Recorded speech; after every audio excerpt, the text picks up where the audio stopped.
Hola, buen día. Mi nombre es Carlos Rodríguez y con mis compañeros Carlos Muñoz, Evelyn Moral, Eliseo Charal, Jason Chung y Jenny Pascual abordaremos en esta ocasión los temas de qué es la distribución normal, la prueba de normalidad y los tipos de prueba de normalidad. Empezaremos con qué es la distribución normal. Esta distribución normal fue reconocida por primera vez por el francés Abraham de Moivre en los años de 1667 al 1754, luego por Carl Friedrich Gauss en los años de 1777 al 1855. Este realizó pruebas más a fondo donde formula una ecuación de la curva, que también es conocida como la campana de Gauss. Esta es utilizada comúnmente en estadística. Es un modelo que aproxima el valor de una variable aleatoria a una situación ideal, dependiendo de la media y de la desviación típica. La campana de Gauss o distribución normal es una distribución de probabilidad donde las variables pueden tomar cualquier valor de un rango dado.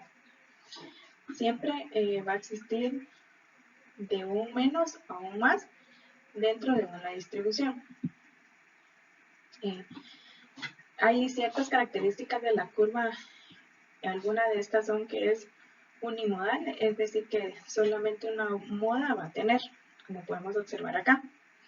Esta también va a tener una forma de campana, acá igual está marcado, y la media de la población va a quedar siempre en el centro de la curva, que esta es la división exacta de la curva y la media que se convierte en nuestro punto de partida. Cuando tenemos una distribución normal, la media y la mediana y moda tienen el mismo valor. Otra de las características es que es asintótica, es decir, que sus extremos, acá y acá, nunca van a ser tocados al eje horizontal, cuyos valores siempre van a llegar al infinito. Acá en el menos al infinito y aquí del más al infinito. El valor total bajo la curva, esta representa el 1 o el 100% de los casos. Y cada mitad representa el 0.5 o el 50%. Ejemplo de distribución normal. Los salarios durante el mes de julio están distribuidos normalmente con promedio de 2.350 quetzales y una desviación estándar de 500. A. ¿Cuál es la probabilidad que el salario de una muestra sea menor que 2.500? B. ¿Cuál es la probabilidad que el salario de una muestra se encuentre entre 2.000 y 2.200? Para la primera pregunta, A. ¿Cuál es la probabilidad que el salario de una muestra sea menor que 2.500? Para eso utilizaremos la fórmula Dirks-Norm, que es distribución normal, donde x es el valor cuya distribución se desea obtener, la media es la media aritmética de la distribución, depth estándar es la desviación estándar de la distribución, y el acumulado es un valor lógico que determina la forma de la función. Sustituyendo valores, x, que es el valor que deseamos obtener, 2.500, la media 2.350 y la desviación estándar de 500. El acumulado es 1 o el equivalente a 100. Da como resultado el 0.617911, que es lo mismo al 61.79% de probabilidad que el salario sea menor a 2.500. Para la segunda pregunta, ¿cuál es la probabilidad que el salario de una muestra se encuentre entre 2.000 y 2.200? Para eso necesitamos obtener un límite superior, que en este caso, siempre utilizando la fórmula Dirks-Norm de distribución normal, sustituimos el valor de x ahora que antes teníamos 2.500 por 2.200, que es el valor máximo que nos están dando. La media 2.350 y la desviación estándar de 500. El resultado es 0.382089. Continuamos para obtener el límite inferior. Siempre la misma fórmula Dirks-Norm. únicamente cambiando el valor de x por 2000, manteniendo la media de 2350 y la desviación estándar de 500. El resultado es 0.241964. Posteriormente realizaremos una resta entre el límite superior y el límite inferior para obtener el resultado final de 0.14025, que es lo mismo al 14.01% de probabilidad que el salario se encuentre entre 2000 y 2200.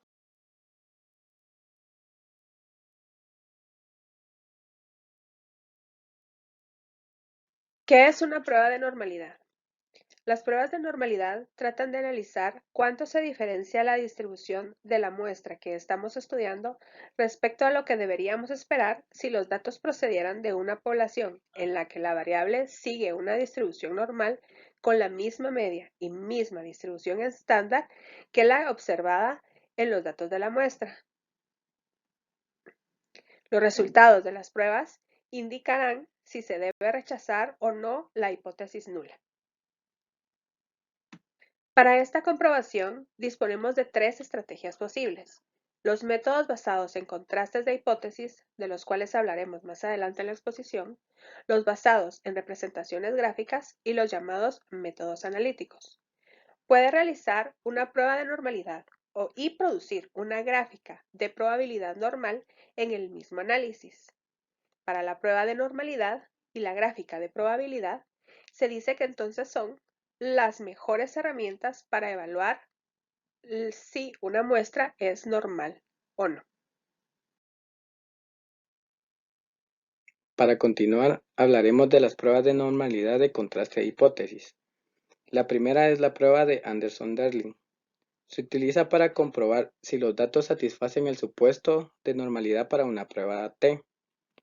También se le puede definir como aquel estadístico no paramétrico que es utilizado para probar si un conjunto de datos muestrales provienen de una población con una distribución de probabilidad continua específica, por lo general de una distribución normal.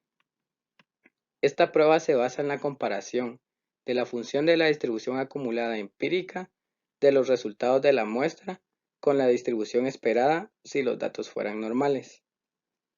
Las hipótesis para la prueba de Anderson-Darling son: hipótesis nula, los datos siguen una distribución específica, y la hipótesis alterna, los datos no siguen una distribución específica.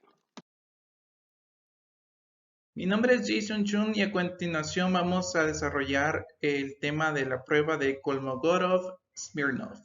Esta prueba ayuda a verificar si los datos de una muestra proceden de una población con una distribución normal. Nos ayuda a determinar el estadístico a emplear, ya sea paramétrico o no paramétrico, para contrastar la hipótesis de normalidad de la población. Entre las características de esta prueba tenemos que solo puede utilizarse en variables cuantitativas continuas y si el tamaño de la muestra es mayor a 50.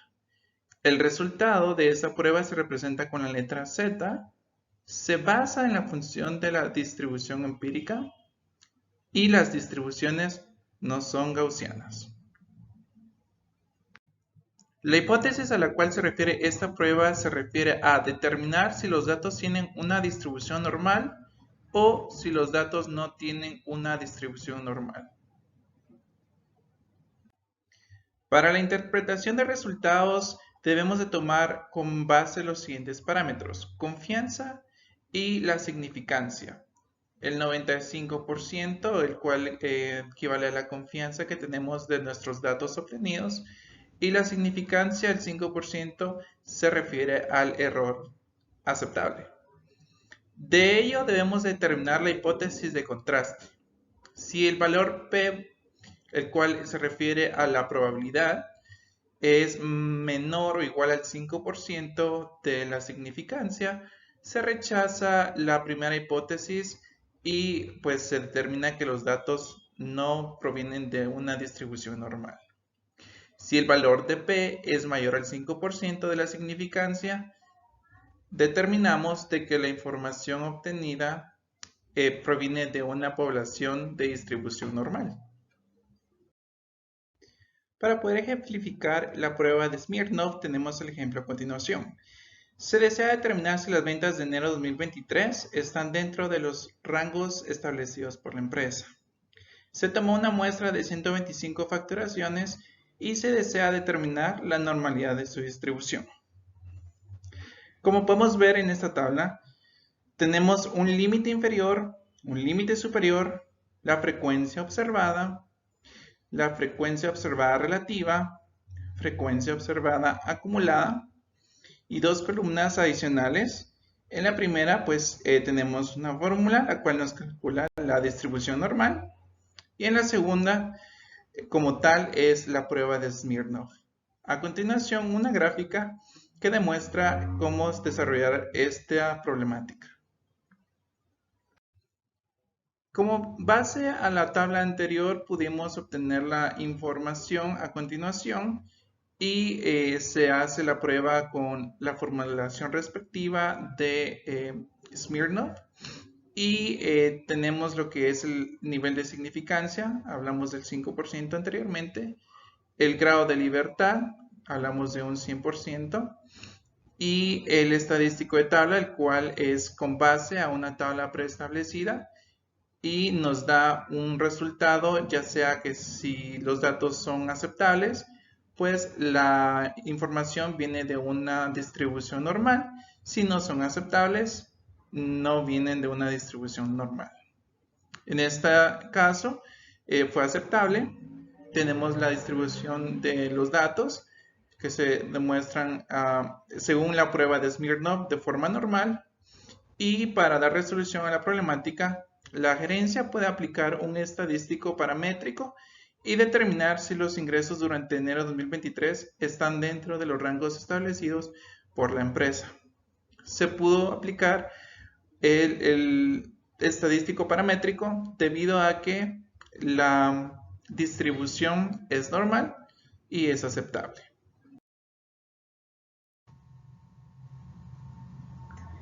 Prueba de Shapiro-Wills.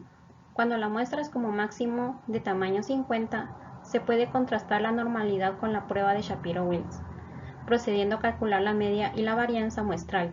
Se rechaza la hipótesis nula cuando este en el estadístico de Shapiro es menor que el valor crítico proporcionado en la tabla, en donde podemos apreciar un pequeño extracto de la tabla y nos damos cuenta de que es parecido a la tabla de T-Students. Desarrollando, hay un ejemplo de esta prueba de probabilidad en donde podemos decir que tenemos la edad de 14 alumnos de segundo básico, usando el método de Shapiro-Wills y poder comprobar la normalidad de los datos obtenidos en la muestra, en donde podemos determinar si su distribución es normal o no. Este ejemplo fue desarrollado a través de Microsoft Excel, en donde podemos darnos cuenta de que la edad ya fue ordenado de menor a mayor y están numerados de 1 a 14.